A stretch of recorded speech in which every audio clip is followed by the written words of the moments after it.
Just giving some of my trays a little top dressing with compost just to tidy them up a little bit. And look at the larkspur, isn't that fantastic? So you can see I've only actually done 1 seed per cell and they have all come up beautifully like little soldiers. Your layer is coming along beautifully, isn't it? Look at that. Still hanging on to its seed pod. They'll all drop eventually. I shan't bother pulling them off. I'll let the plant do that when it's ready. Here are those ranunculus that I took out of the vermiculite just the other day. And you can see they're punching their way through the compost now. Look at that. Absolutely brilliant. So they could do with a little bit of a tidy up, a little bit of a wash, but that's okay. I'm going to leave them as they are for the time being, and then I'll just give them a quick overhead water. But they don't need any more water at the minute, so I shall just leave those alone. Here are some more. These are anemones, and then these are the ranunculus. They've really taken off like a train, haven't they? So these were the ones that I started in the house in the vermiculite, and compare that to those that I started in the compost in the greenhouse. You can see that they're further behind, but they are all coming, and we won't be able to tell the difference in a couple of weeks, so that's absolutely fine. But if you've got no movement at all, take the whole tray indoors for a couple of days, and that will give them a kick start. Some more anemones here. I think you can just about see them in the low light. These are the blue and white. And these are the sweet peas, and they're actually outside on my terrace at the moment. I'll take you inside in a bit. But look at them dancing around in the breeze. Got some new ones here as well, can't wait to show you. Sweet peas were just in the tray behind me, and we think he might have shinned up this post. It's been here forever, for goodness sake, but maybe he just worked it out. Anyway, Neil's now screwed on this lid to the top, so if he shins it up the post, look, there's this overhang, and that seems to have cured the problem, so that's good. These lights are really getting used at the moment. It's lovely not to have to come in when it gets dark. We've been so busy during the day. The first thing I did when I got back from hospital was spend some time in my greenhouse. It is so good for that, isn't it? So I've got everything tidied up, and I'm just watching the drainage on my trays. Can you see there's no water in the bottom of there or in the bottom of this one? Because if you do have water in the bottom, the roots will end up escaping, and you'll think they need potting on when they absolutely don't, and they haven't even filled their cells. Let me show you. Can you see the size of these cornflowers? Yet you really can't see any roots coming out of the bottom. And here, again, I'm struggling because I water them as and when they need it. I'm not seeing any roots really escaping from the bottom of the tray. Now, the reason the roots are escaping is there is water sitting in your bottom tray, and the job of the roots is to seek out water and nutrients. So if there's water sitting in the bottom tray and they're thirsty, the roots are pre-programmed to go a-searching for the water. So the likelihood is that the plants are being watered inconsistently, and the water is sitting in the bottom of the tray because it's not draining properly. So the plants are not being air pruned. They're sitting in the water in the bottom of the tray, and that's encouraging the roots out. So make sure that your trays are on a surface where they can drain freely, and make sure that you don't overwater them so the water doesn't sit in the bottom of the tray in the first place. This is the reason why they make greenhouses with slats like this. So when you put your bottom tray on there, any water will just drain through. You have problems if you start recycling products to use for your seedlings, because these seed trays have been made especially to have holes in different places. So the roots should stay within the cell for a very long time, wrap round and round and make a plug so we can pop that out.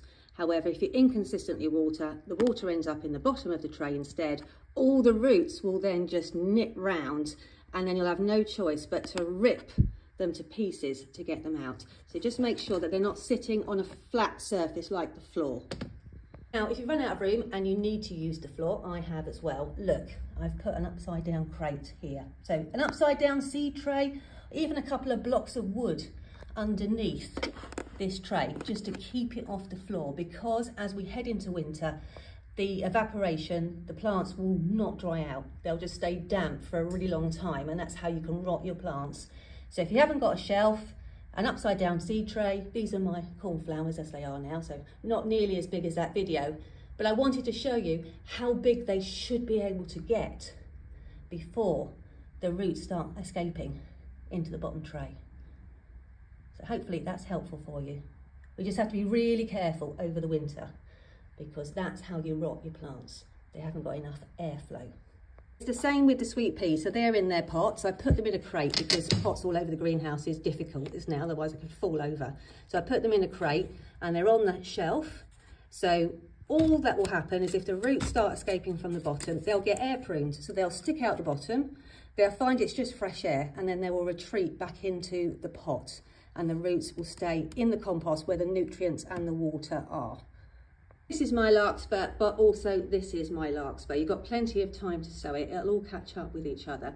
And you can see that you are getting a little bit of a green topping to the trays. That's just the nutrients and the water reacting with the light. There's nothing to worry about, but it is an indication that the tray is damp and they don't like having a soggy bottom. So I'll make sure I stay clear of watering these until they really need it. But what you can do in the meantime is just give them a little top dressing of some dry compost. That will smarten your trays up no end, and it'll also mean that all of the compost that is around the stem, well, that's nice and dry, and that will suck some of the moisture out of the compost. But they should be fine. The tray's not heavy, so that should be absolutely fine. I had a really busy day today. We planted most of the tulips, and then look, potted on the cornflowers and the clary sage. Look at those. I thought the compost was a little bit damp for the clary sage. They don't like a soggy bottom. So I thought they're getting quite big. I'll pot them on into nice dry compost at the same time. And all I've got to do now is water them in. Look at that. That is a lot of cornflowers. I'm really happy about that. So you can see I'm just giving them a gentle watering. You don't want to blast them with too much water from the hose, and I'm not watering from underneath. And then a quick update on my snapdragons. So these were the ones that I potted on yesterday. Look at that, looking absolutely terrific. I've still got a few to do, but as everything's slowed down in its growth, it doesn't really matter if it's done this week or next, to be honest. And next on my list will be the Chinese forget-me-nots. Look at those. They make handsome seedlings, don't they? Absolutely fantastic. So these are not in a hurry, but I'll tell you what is in a hurry is this weed. So it's quite funny. Sometimes I get messages from people showing me a weed in their compost and saying, oh, I think maybe your seed mix got mixed up, and what's this plant? It didn't, it's a weed, it's come from your compost. So just keep an eye on that, because it is shop bought compost and it is sterilised, but they don't always get every weed. And you can see how much bigger it is than Chinese forget-me-nots. So this plant is stealing the water and nutrients from the seedling that is sharing the cell. So I'm going to remove both the plant and the weed, and then give my Chinese forget-me-not a brand new fresh cell with new compost. I just wanted to show you that. What else have I got to show you? These are the agrostemma, so these are all right for the time being, but if you want to, you can just put a top dressing of compost over the very tops of them, just to keep them snuggled in. They're doing really very well indeed. Don't need potting on just yet. So if you want to do any jobs apart from potting on, what you can do is give your trays a little top dressing with compost, which I've done here for these agrostemma. That will just keep them snugly and warm. But they're in the greenhouse and they're a H5. They don't care. They look so healthy, don't they? Neither do the Orlea. They're fine in their 40 cells. I do need to get to the Cerinthe and separate those plants that have come up as twins. And also the Breeza Maxima with a rogue Nigella in there. I must have dropped a seed. So these look like they're running out of room quickly. They're doing really well. So you can either pot them on now, or if you haven't got time, again, little top dressing of compost just to keep them snuggled in until you get a chance. But I will have to do these, I think, within the next week. They're doing absolutely brilliantly, aren't they? Look at those. Can you imagine that was just one seed? Look how many stems we've got now coming up. There we go. That looks super smart now, doesn't it? Much better. They are a bit floppy. The plants, if you see them leaning a bit, that's just what they do. So don't worry about that at all. You'll also notice when they start to grow that the tips are always just a tiny bit bent over. But that's just them being agrostemma. Don't worry if your plant's not ready for potting on. Don't worry about it. Just leave them. They've got loads of time to grow. These are my Nigella. And I think actually last year I was potting them on by now. But they're just slower this year. It really doesn't matter. So if you need the videos, they're there. And then if you don't need them, you can check in when you do. So hopefully you've grasped by now, it's the wet that's going to do the damage in freezing temperatures. So just keep your trays ticking over on the drier side. As I say, they are not going to take water up if the water's frozen, are they? So the transpiration will slow right down anyway.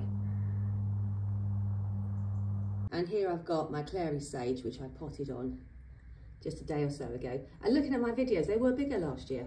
This time last year, they were bigger. But we've got a long time until flowering time. These things have a habit of evening out and catching up. Look at these, so healthy. So don't overwater them, just keep an eye. I can see one cell there needs a little drop of water, so I'll only water that and not everything. If you just water everything, just get the hose out and water everything indiscriminately, that's when you run into problems. They look so nice, don't they? I don't know why I'm whispering. There's no one here.